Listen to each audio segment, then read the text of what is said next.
Salve, salve pessoal, sejam todos muito bem-vindos a mais uma aula aqui no Reservatório de Dopamina. Hoje eu vou fazer uma reflexão aqui com vocês baseada na aula 003, talvez uma das aulas mais assistidas aqui no RD e que inclusive deu origem a este quadro aqui, ó. Qual o seu suco, né? E o nosso gorilão aqui do RD.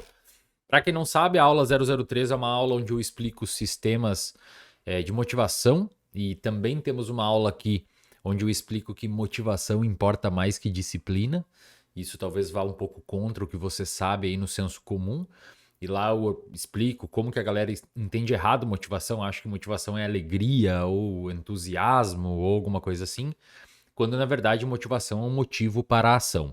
E na aula 003 eu explico os sistemas de motivação, como isso foi caracterizado no cérebro e um desenho experimental muito bacana que fizeram com macacos, onde eles mostram um suquinho para o macaco lá e o macaco aprende que aquilo gera recompensa e, portanto, ele acaba tendo motivação para buscar o suco. Né? Só que se você não mostrar para o macaco que tem um suco naquela mamadeirinha, ele não vai fazer o trabalho, portanto, ele não vai ter motivo para a ação. Né? Ele vê o suco, faz um trabalhinho e ganha o suco de recompensa. Só que quando o suco tá parado lá e ninguém mostra para ele que é o suco dele, ele não trabalha para obter recompensa porque ele não sabe que tem suco ali. E daí surgiu o nosso bordão, né? Qual é o seu suco? Onde eu faço uma pergunta provocativa, fazendo com que você reflita aí por que você faz o que faz, né? Qual que é o seu grande motivador? Quais são os motivos para as suas ações? Seja para você ser um melhor profissional, uma melhor pessoa, um melhor marido, uma melhor esposa, um melhor filho, um melhor pai, etc, etc. Ok? Bom, esses dias me perguntaram na caixinha do Instagram qual que é o meu suco, né? Na verdade, a pergunta fez eu refletir qual que é o meu suco, mas na verdade a pergunta dizia respeito a uma ideia de se eu fico ou não ansioso ou entusiasmado demais para bater uma meta ou para chegar num resultado. E aí eu fiz uma reflexão e acabei concluindo qual é o meu suco. Eu sempre tive uma dificuldade de saber qual que é o meu suco, qual que é o meu real motivador, por que que eu faço o que eu faço. E embora possam existir algumas reflexões filosóficas de valores de vida e o que que eu acredito que seja interessante para a sociedade, qual que é a minha forma de ver o mundo e o que que eu acho que seria ideal para o futuro do planeta e etc, etc. Mas isso seria pouco prático para vocês que estão aqui me assistindo e então a resposta que eu vou dar aqui é uma resposta em menor escala e muito provavelmente mais aplicável à vida de vocês, ok? Bom, pessoal, é difícil, tá? Essa pergunta, acho que se a gente estivesse tomando um café, seria uma pergunta difícil de eu responder para você. Eu nunca quis ter muito dinheiro, tá? Meu foco era ser professor de universidade federal. E para quem sabe aí, professor de universidade federal, a última coisa que vai ser é rico, né? Minha ideia realmente era ganhar de 12 a 15 mil por mês.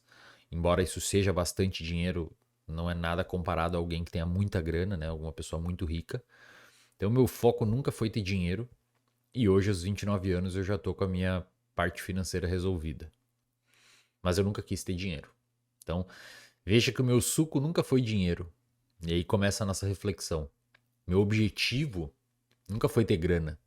Então, o meu suco nunca foi o dinheiro. Mas ele chegou, como consequência. Eu nunca quis ser conhecido, obviamente, né? Se eu queria ser professor de federal, provavelmente eu daria aula para umas 5 ou 6 turmas por semestre de 30 pessoas, que provavelmente iam me esquecer depois. E de verdade, pessoal, muito é difícil afirmar isso, mas muito provavelmente eu seria uma pessoa feliz se eu fosse professor de federal também. Tá? Não que eu não seja hoje, mas se eu fosse professor de federal, provavelmente eu seria. Por quê? Porque eu vivia bem com esse objetivo. Eu vivia bem com essa ideia. Eu vivia muito bem projetando um cenário futuro onde adoro o meio acadêmico, acho o meio acadêmico sensacional, amo estar dentro da universidade. E quando eu me projetava, assim, me imaginava, cara, imagina eu com 40 anos, 45 anos aqui no meio dando aula, eu me imaginava bem. Eu ia provavelmente usar toda a energia que eu tenho hoje e que eu invisto hoje nas minhas empresas, e enfim, aqui no RD, eu investiria para montar aula, fazer pesquisa. Então, modéstia à parte, acho que o Brasil perdeu um puta de um professor, porque a bolsa de mestrado e de doutorado eram bolsas baixas, são bolsas baixas em valor, porque não tiveram reajuste. Né? O reajuste, pelo menos, o reajuste segundo a inflação. E isso fez com que eu fosse para a clínica e, consequentemente, aconteceu tudo o que aconteceu. Vocês já sabem a história. A questão é que eu nunca quis ser conhecido. Né? Nunca foi meu suco ser famoso. No entanto, hoje eu acabei de fazer o pedido da minha plaquinha de 1 milhão de inscritos no YouTube e eu tenho 1,5 milhão de seguidores no Instagram. E 140, 150 mil alunos. Eu nunca quis ser conhecido. Esse nunca foi meu suco. Eu nunca quis ser youtuber, mas eu tenho uma plaquinha de 100 mil subscribers, né? 100 mil inscritos no canal. Agora vai vir a plaquinha de 1 milhão e tem a plaquinha de 100 mil também no podcast. Espero que eu chegue a 1 milhão um dia. Mas eu nunca quis ser youtuber. Meu suco nunca foi ser youtuber. Eu nunca quis ser empresário, mas hoje eu tenho 3 empresas. Mas eu nunca quis. Nunca foi meu suco ser empresário. Eu nunca me imaginei sendo empresário. Eu nem sabia o que um empresário fazia. Quando me falavam ele é empresário, eu só sabia que viajava bastante e usava roupa social. Era só isso que eu sabia. Então, nunca pensei assim, eu vou gerar emprego. E hoje eu tenho pelo menos aí umas 110 a 120 pessoas que ganham e sustentam suas famílias e ganham dinheiro por meio das minhas empresas, de forma direta, contando os psicólogos na clínica e o time que cuida do RD e do VDP, do Viver de Psicologia e do RD aqui. Pelo menos umas 110 a 120. Mas esse nunca foi meu suco. Eu nunca quis... acho que uma das poucas coisas que eu faço hoje que eu sempre quis fazer é triatlon. O resto, tudo aconteceu. Sem um planejamento prévio de longo prazo. Você vai pensar, pô, Wesley, mas você é o cara que sempre fala que longo prazo importa. Claro que importa. E agora vocês vão entender finalmente qual que é o meu suco. Eu sou aficionado pelo processo. Eu acho que a maioria das pessoas faz o cálculo inverso. A pessoa foca tanto no resultado, eu preciso visualizar o resultado, eu preciso do resultado, eu preciso do resultado. Isso pode ser motivador. Absolutamente. E acho que deve existir. Você tem que considerar o resultado, você tem que dar uma olhadinha assim, opa, lá tá o horizonte. Mas você tem que voltar para cá e ver o que você tá fazendo aqui. Tem gente que só fica olhando o horizonte, horizonte, horizonte. E eu dou só uma espiada no horizonte de vez em quando. Eu sou realmente aficionado e obsessivo pelo processo, pelo método, pela estratégia, pelas variáveis, pela tomada de decisão, pela organização da logística. Quando eu comecei a treinar para migrar da musculação para o triatlo, o Lincoln mudou minha dieta. A minha planilha de treinos mudou. Em vez de eu ficar imaginando, eu precisava perder 10 quilos, pessoal. Você tem noção disso? Eu baixei de 84, 85. Tem uma aula passada que eu mostro umas imagens aí. A aula, o que correr 21 km me ensinou. Eu baixei de 85 para 75. Treinando. Eu não baixei parado. Baixei treinando forte. Eu não baixei treinando estável. Eu baixei treinando aumentando o volume de treino. Eu tava treinando em hipocaloria. Fiquei 7 meses treinando hipocalórico. Sabe o que você treinar em hipocaloria? Dormir com fome e no outro dia ter um treino de 18 km para correr? Só que eu nunca me preocupei com a prova. Eu me submeti lá a 21 km em 1h40, né? Eu fiz em 1h36 com febre. Isso dá um pace de 4h30 e pouco, eu corri, os 21 km. Mas eu nunca me preocupei com a prova, não ficava olhando a prova. Prova. Eu me preocupava em fazer a dieta e fazer o próximo treino. Eu me preocupava em, tem coisa para dieta? Como é que tá? Eu preciso de granola, eu preciso de aveia, eu preciso de leite de amêndoa, eu preciso de frango, eu preciso de pimentão, eu preciso de arroz, eu preciso de macarrão. Tem isso em casa? Se não tem, eu vou ao mercado comprar. Este era meu suco, o processo. A logística, a estratégia, a agenda, a organização, o reajuste, o equilíbrio, o descanso, cumprir a planilha, chegar final de semana e a planilha tá toda verdinha, todos os treinos feitos. Inclusive no vídeo final lá do canal, o Guto, que é meu treinador de triatlo, ele falou assim, cara, todos os treinos que o Wesley fez, uma média de 4 a 5 treinos por semana, durante 7 meses, acho que uns 3 treinos a gente precisou reajustar. Porque eu deixei de viajar, me convidaram para ir pra Grécia, pessoal, tudo pago, eu e minha namorada, pra Grécia, um hotel de luxo, com empresários, eu neguei. Porque eu me preocupava com o processo. 3 treinos de 7 meses, apenas 3 treinos precisou de reajuste. Provavelmente por, sei lá, médico, alguma coisa assim. Eu sou obcecado pelo processo. Não tava nem aí para 1h40 da prova. Eu botei esse alvo, olhei o horizonte e me enfurnei aqui, ó. O que eu tenho que fazer na semana que vem? Qual que é a planilha, qual que é a dieta, quantos gramas de arroz eu tenho que comer, tem macarrão, não tem macarrão, quantos gramas de aveia, eu tenho whey, o gel carboidrato, como é que eu vou fazer o treino, que hora eu vou encaixar, tem uma reunião, tem um treino, como é que eu vou encaixar isso? Esse é o jogo, tá? A parte acadêmica, mesma coisa. A parte profissional, mesma coisa. Se eu sei que eu tenho que fazer tal coisa, eu faço tal coisa. Meu suco não é o resultado que tá lá no final. Eu até olho para ele. Mas o meu suco é o processo. O método, o caminho. E a maioria faz o cálculo inverso. E na minha opinião tá errado. Na minha opinião, você tem que se preocupar com os passos que você tem que dar para chegar lá em cima. E vencer essa montanha vai ser difícil. Você não pode ficar só olhando lá em cima. O resultado vai ser uma consequência da construção que você fez. Então eu tento recompensar o processo. Eu fico feliz por ter feito o treino, eu fico feliz por ter estudado, eu fico feliz por ter conseguido estudar 1h e meia, eu fico feliz por depois ter treinado e no final do dia eu fico feliz por ter cumprido a agenda. Com o passar do tempo, fazendo isso, realizando isso, você começa a perceber os resultados acontecer. Eu percebi que meu peso estava baixando. Certo dia eu fui olhar assim e falei, tá só a pelezinha na barriga aqui. Outro dia eu fui bater uma foto no espelho e falei, perdi bastante gordura. Quando eu comecei a correr, eu vi um vídeo. Quando eu comecei a correr, não, quando tava mais perto da meia maratona, eu vi um vídeo eu correndo num pace de 4:10. Que antes parecia que eu desmontava em 4:10, sabe? Quando você não corre.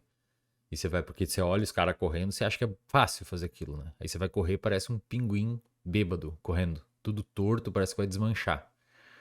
Porque você não faz aquilo, você não tem estrutura para aquilo. Então, quando você começa a fazer, você começa a ficar melhor, obviamente. E eu vi um vídeo uma vez correndo num pace de 4:10, eu falei, caramba, velho, tá leve. Dá pra ver que tá leve. Tava fácil, sabe? Eu tava correndo bonito, tava fácil correr. Só que o meu objetivo nunca foi correr daquele jeito. O meu objetivo foi fazer a planilha. Tinha treino lá, 24 tiros. 24 tiros de 300, 400 metros num pace de 13:45. 3:45. Eu não ficava pensando, vou fazer isso para conseguir correr a meia maratona. Não, eu ficava pensando, tem que bater isso. São 24 tiros, então o que eu preciso fazer? Tem que comer, tem que dormir cedo um dia antes e tem que estar lá, vai estar calor meio-dia, vai estar calor às 9 da manhã, então vou ir cedo, vou reagendar isso daqui. O método, a logística, o processo. Tinha treinos que eu sabia que eu ia viajar eventualmente para perto aqui resolver alguma coisa. Eu fazia o treino mais cedo. Então, assim, quando você compreende isso, fica muito mais fácil. Acho que isso talvez seja uma ótima dica para concurseiro, para quem vai fazer vestibular. É difícil, cara. Se você ficar olhando lá na frente, só lá na frente, pode ser que seja muito complicado para o seu sistema de motivação, porque a gente não é preparado para pegar uma recompensa que está muito longe. A gente gosta de recompensas perto. E quando a sua recompensa é cumprir o que você está na agenda, ou pelo menos cumprir os 70, tem uma aula que eu falo sobre como eu organizo minha agenda. Cumprir o que você usa na agenda lá, que você tem na agenda, ou pelo menos 70% do que você tem na agenda, quando isso é o seu objetivo, todo dia você vai ter uma recompensa. E quando você não cumprir, vai ser mais um dia só. No outro você já resolve. Aí no outro você cumpre de novo. Aí você cumpre 4, 5, aí um falha. E tudo bem. Agora, se você ficar olhando sempre no horizonte e só lá no horizonte, pode ser que essas falhas sejam recorrentes, porque você não vai ter claro, a curto prazo, um motivo para a ação. É por isso que motivação ganha de disciplina. A galera confunde. Disciplina é importante, mas você tem que ter motivo para ter disciplina. Então, enfim, eu não sei se essa aula aqui fez sentido, tá? É uma aula que não é acadêmica, mas talvez aí para algumas pessoas faça sentido. Particularmente, eu gostaria de ouvir isso. Acho que é um insight que muita gente naquela aula de qual é o seu suco não teve clareza de qual é o seu suco, então eu tô aqui falando o meu. O meu suco é cumprir a porcaria da agenda e cumprir o passo a passo. O resultado é só consequência. Eu nunca quis ter grana e eu tenho. Eu nunca quis ser conhecido e eu sou conhecido. Eu nunca quis ser youtuber e eu sou. Eu nunca quis ser empresário e eu tenho 3 empresas. Será que se eu quisesse isso daqui eu conseguiria? Será que se desde lá de início eu quisesse isso daqui eu conseguiria ser tudo isso? Desde a adolescência eu quero ser empresário, não sei o quê. Talvez sim. Mas isso daqui foi resultado de eu ser focado no processo. De eu cumprir o rolê, de eu organizar a agenda, de eu fazer. Eu tenho que fazer tantos treinos, eu tenho que fazer tal dieta, esse aqui é a planilha da dieta. O que eu preciso fazer para colocar isso em prática? Então eu preciso ter tempo para fazer esses treinos e eu preciso ter comida para ter a dieta. Então eu cozinho todo final de semana as minhas marmitas, faço um monte de marmita para semana, porque eu sei que a dieta, eu quero bater a dieta. Porque me falaram que aquilo ali faz parte do processo. Esse é o meu jogo. E se eventualmente eu quiser virar montanhista, sei lá, vou virar montanhista. Eu sempre dou o exemplo do montanhista, né, cara? Será que eu quero ser montanhista? Não sei. Eu vou virar montanhista. Eu não vou ficar pensando, eu quero escalar uma montanha. Eu vou aprender a dar nó na corda, quais são os nós que a galera usa. Quais são os apetrechos. Vou assistir vídeo de montanhismo. Vou saber todos os nomes do montanhismo. Vou organizar minha agenda para ter ali um período de aula de montanhismo. A última coisa que eu vou me preocupar é subir uma montanha. Eu quero aprender o protocolo. Eu quero aprender o processo. Então, este é o meu suco. Meu suco, finalmente descobri isso. É um site, é novidade para mim também, tá? É novidade para mim. O meu suco é o processo, a logística, o protocolo, a fórmula, o ajuste, os critérios, a organização. O resultado é apenas consequência. Ok? Então, sei se de alguma forma isso ajudou você. Mas nos vemos na próxima aula e assista a aula Qual é o seu suco.